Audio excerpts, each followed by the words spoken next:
The new War Department golden rule is this: do unto your unit as you would have done unto your own child's unit.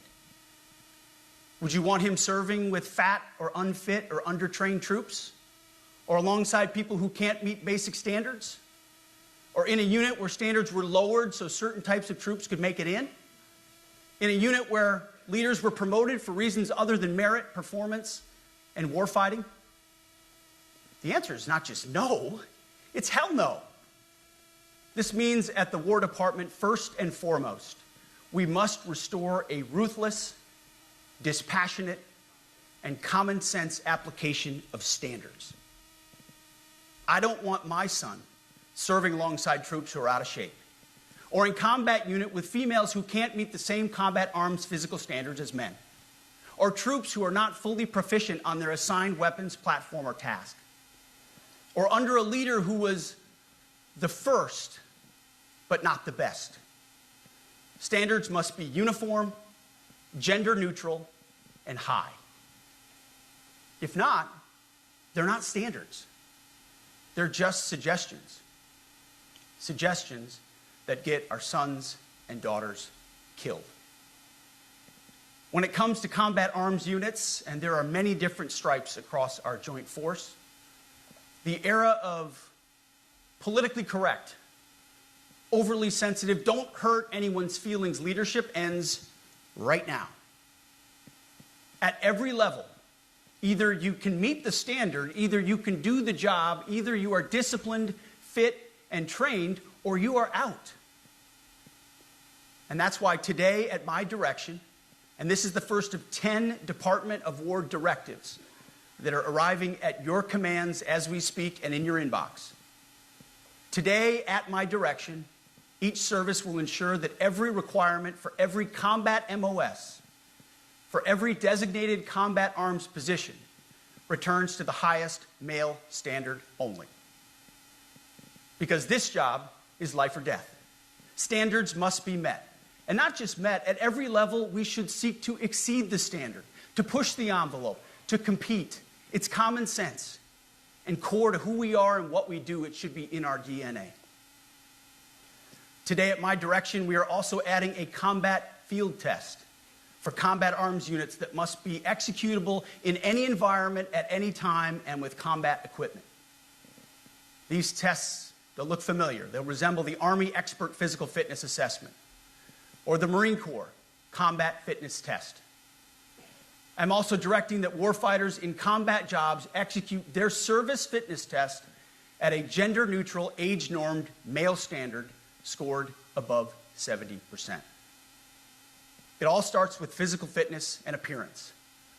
If the Secretary of War can do regular, hard PT, so can every member of our joint force. Frankly, it's tiring to look out at combat formations, or really any formation, and see fat troops. Likewise, it's completely unacceptable to see fat generals and admirals in the halls of the Pentagon and leading commands around the country and the world. It's a bad look. It is bad, and it's not who we are. So whether you're an airborne ranger or a chairborne ranger, a brand new private or a 4-star general, you need to meet the height and weight standards and pass your PT test. And as the chairman said, yes, there is no PT test. But today, at my direction, every member of the joint force at every rank is required to take a PT test twice a year, as well as meet height and weight requirements twice a year, every year of service. Also today, at my direction, every warrior across our joint force is required to do PT every duty day. It should be common sense. I mean, most units do that already, but we're codifying it. And we're not talking like hot yoga and stretching. Real hard PT, either as a unit or as an individual. At every level, from the Joint Chiefs to everyone in this room to the youngest private, leaders set the standard. And so many of you do this already. Active, Guard, and Reserve. This also means grooming standards. No more beards, long hair, superficial individual expression. We're going to cut our hair, shave our beards, and adhere to standards. Because it's like the broken windows theory of policing. It's like when you let the small stuff go, the big stuff eventually goes. So you have to address the small stuff. This is on duty, in the field, and in the rear. If you want a beard, you can join Special Forces. If not, then shave. We don't have a military full of Nordic pagans, but unfortunately, we have had leaders who either refuse to call BS and enforce standards, or leaders who felt like they were not allowed to enforce standards. Both are unacceptable. And that's why today, at my direction, the era of unprofessional appearance is over. No more beardos. The era of rampant and ridiculous shaving profiles is done. Simply put, if you do not meet the male-level physical standards for combat positions, cannot pass a PT test, or don't want to shave and look professional, it's time for a new position or a new profession. I sincerely appreciate the proactive efforts the secretaries have already taken in some of those areas, service secretaries. And these directives are intended to simply accelerate those efforts. On the topic of standards, allow me a few words to talk about toxic leaders. Upholding and demanding high standards is not toxic. Enforcing high standards, not toxic leadership. Leading warfighters toward the goals of high, gender-neutral, and uncompromising standards in order to forge a cohesive, formidable, and lethal Department of War is not toxic. It is our duty, consistent with our constitutional oath. Real toxic leadership is endangering subordinates with low standards. Real toxic leadership is promoting people based on immutable characteristics or quotas instead of based on merit. Real toxic leadership is promoting destructive ideologies that are an anathema to the Constitution and the laws of nature and nature's God, as Thomas Jefferson wrote in the Declaration of Independence. The definition of toxic has been turned upside down, and we're correcting that. That's why today, at my direction, we're undertaking a full review of the department's definitions of so-called toxic leadership, bullying, and hazing, to empower leaders to enforce standards without fear of retribution or second guessing.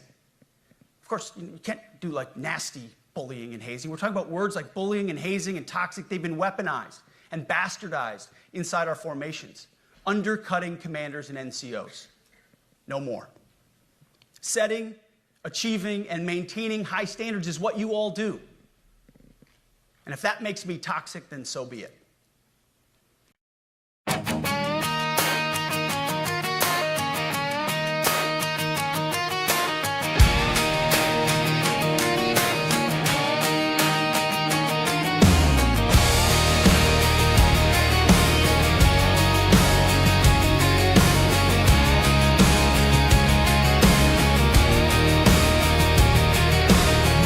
On the streets and the headlines scream, evil on the rise and it's killing our dream. Men stay silent while the world burns down, but a lion don't cower, he stands his ground. No more excuses, no compromise. The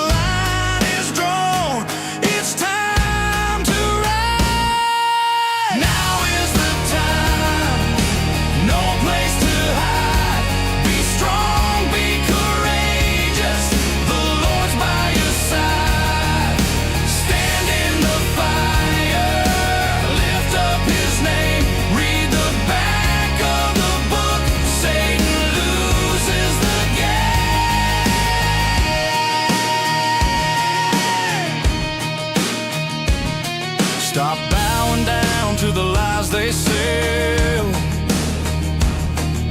A coward's chain is a living hell. We're not toxic, we protect our sons, fathers and brothers, God's chosen ones. No more excuses, no compromise. The line is drawn, it's time to rise. Now is the time, no place to hide. Be strong, be courageous.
The devil doesn't win. Our number one job, of course, is to be strong so that we can prevent war in the first place. The president talks about it all the time. It's called peace through strength. And as history teaches us, the only people who actually deserve peace are those who are willing to wage war to defend it. That's why pacifism is so naive and dangerous. It ignores human nature and it ignores human history. Either you protect your people and your sovereignty, or you will be subservient to something or someone. It's a truth as old as time. And since waging war is so costly in blood and treasure, we owe our republic a military that will win any war we choose or any war that is thrust upon us. Should our enemies choose foolishly to challenge us, they will be crushed by the violence, precision, and ferocity of the War Department. In other words, to our enemies, F-A-F-O. If necessary, our troops can translate that for you.